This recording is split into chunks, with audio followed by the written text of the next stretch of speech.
फागुना फागुनानो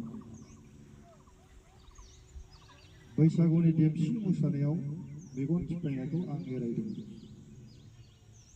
दमासिनि बबेबा मोनाबिलियाव एन्थाब फिथा जानाय बोथोराव गोमजोर नायहाबनायनि इसाराखौ आं एरायदों। मिथिया आं दिनै मानोबा गोसोआ माखौबा नागिरदों।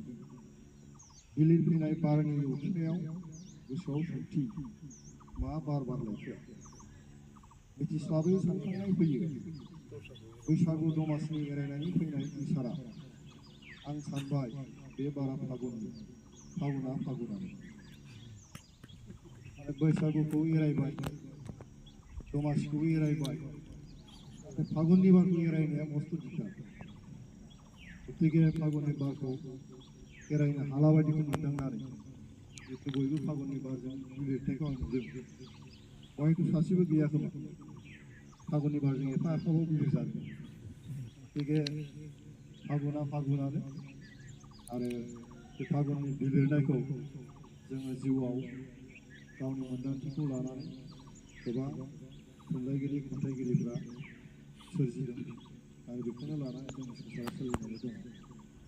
आं आसा थिदों फैबाय थानाय समावहाय जोंनि बे थुनलाइ आयदाया साबसिननिफ्राय हामसिन जागोन आरो 50-सेथि जानाया खम नंला।